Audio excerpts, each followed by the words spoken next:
We're learning more about the victims of Tuesday's attack in Atlanta. Officials identified the remaining victims Friday night. Mourners have built memorials to them in Atlanta.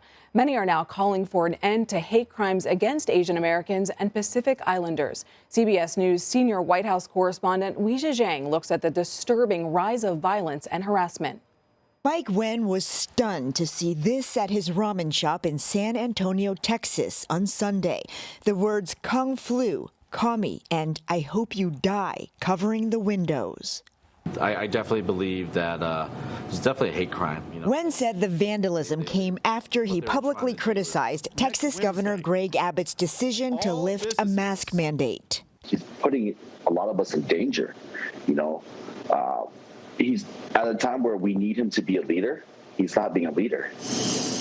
A two-time cancer survivor, Wen was worried about his customers' health. Now he's worried about his own. The next escalation is going to be either physical harm or even something fatal. So, that's very worrisome for me. So you worry that you could lose your life? Yeah, absolutely. People have, threatened my life. They say, I hope you die, People say that they want to find where I live and burn down my house. The advocacy group Stop AAPI Hate has recorded nearly 4,000 crimes against Asian Americans since the start of the pandemic, an increase of about 150% in major U.S. cities. This week alone, a 76-year-old grandmother in San Francisco is recovering after fighting off her attacker. And this 59-year-old man was brutally beaten, nearly blinded in one eye. Too many Asian Americans have been walking up and down the streets and worrying, waking up each morning the past year feeling their safety and the safety of their loved ones are at stake.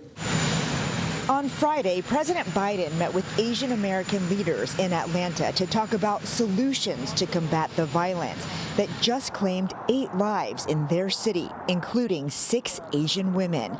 Georgia State Legislature, Michelle Au.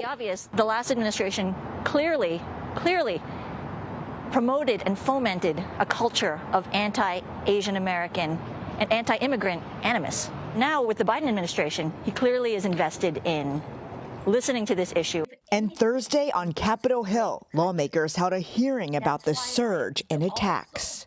Asian Americans must not be used as scapegoats in times of crisis. Lives are at stake, and it's critical that Congress takes bold action to address this pandemic of discrimination and hate. Texas Congressman Chip Roy questioned if a crime should be linked to hate. Who decides what is hate? Who decides what is the kind of speech that deserves policing? Roy also defended the use of anti-Chinese rhetoric to describe the virus. I'm not going to be ashamed of saying I oppose the Chi-Coms. New York Congresswoman Grace Meng fired back. This hearing was to address the hurt and pain of our community and to find solutions, and we will not let you take our voice away from us. Meng introduced the COVID-19 Hate Crimes Act after racist voicemails flooded her office. Chinese virus, Kung Flu, you Kung Flu, you. In Los Angeles, Denny Kim heard similar slurs while walking down a sidewalk last month. They started calling me Chinese virus. They started calling me They started calling me Kim, a Korean American and a U.S. Air Force veteran, said the assault quickly turned physical. The assailants, when they were beating me up on the ground, they told me that they wanted to kill me. Now, both he and Wen are pleading for more protection. I think what needs to happen is more awareness, and actual charging people with hate crimes, showing that this is not tolerable. And I feel like President Biden really needs to protect Asian Americans right now. If you're listening to me, if you're watching this right now, sir, I need you to help my people, sir, because we're getting shot and killed, sir. President Biden says he does support Congressman Meng's COVID-19 Hate Crimes Act, which would require a faster federal response to review and track all of these attacks. Meanwhile, a group of nearly 200 organizations is calling on the White House to provide $300 million to help the victims and to give more resources to combating this violence. For more on this, let's bring in Manjusha Kulkarni. Manjusha is the co-founder of Stop AAPI Hate and the executive director of Asian Pacific Policy and Planning Council. Manjusha, what do you make of the response from government officials? Do you think they've gone far enough in condemning this attack, or can they be doing better? Well, I think there's a lot we can do right now, and these are first steps. So we, very much appreciate President Biden and Vice President Kamala Harris going down to Atlanta, meeting with families of the victims and also advocates who represent those communities. And I think potentially, the COVID-19 hate crimes bill offers some opportunities as well. What we encourage folks to do, though, is to think more broadly.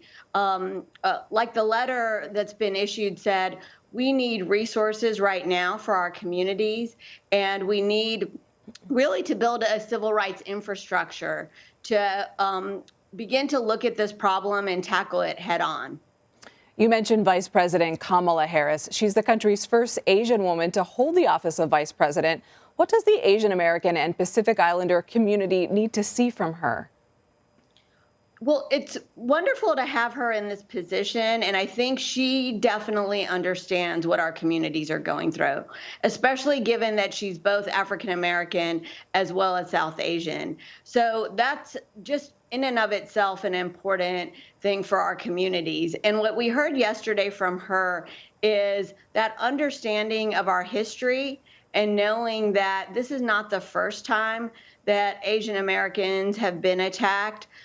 Sadly, it's been something that's been with us since the 1800s. And so to really understand it in that context and to think about what the solutions are in this moment. Manjusha, have you seen sexism and misogyny in the response to this attack? There's no question that some of the responses have been problematic. We know from that first press conference that law enforcement held on Wednesday that, there were issues around, who to believe, right? That we are to take the perpetrator at face value when he said that it was not a racist incident, that we were not that we were to believe and accept what he says in terms of his sex addiction or that he had a bad day. When I was testifying in front of Congress on Thursday, Daniel Day Kim was with me and said, when I have a bad day, I have a beer and spend some time with my family. I don't shoot up several people and target Asian American women when I'm having a bad day. How does that response reflect what Asian American women face every day in the U.S.? It's such an important question because what we see is, there is this sexual violence that women are experiencing. When we look at our data at Stop AAPI Hate, 68% of those reporting to us are, in fact, Asian American women. So what we know from that is that we as Asian American women are really bearing the brunt of some of this hate and violence. And so I think for that reason, too, we understand that from the Me Too movement that, sexual violence happens to so many women in our country. It's practically ubiquitous.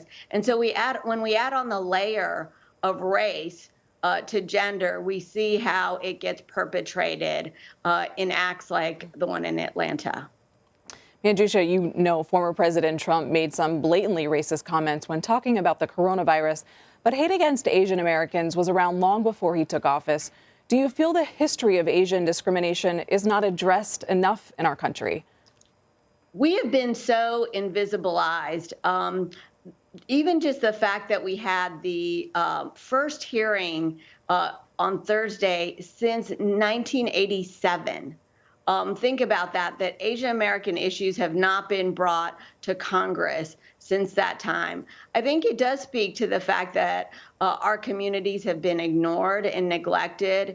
And, there is an opportunity now to change that, to listen to what our community members are saying, to hear their calls for action, and then begin to take that action. Several states are planning to hold a National Day of Action on March 27th to address hate against Asian Americans and Pacific Islanders. What do you hope to see from community leaders, and how can we be better allies across the country to Asian communities going forward? Well, first off, in terms of being better allies, I think, for each and every one of us, there are steps we can take right now. We need to say something when we see something. When we see discrimination or refusal of service at a grocery store, say something to the manager. If we see comments that are being made, try to offer support to individuals who've been targeted. And if you feel comfortable, saying to the other individual, the perpetrator, hey, this is not okay. This is not acceptable and will not be tolerated, in our communities.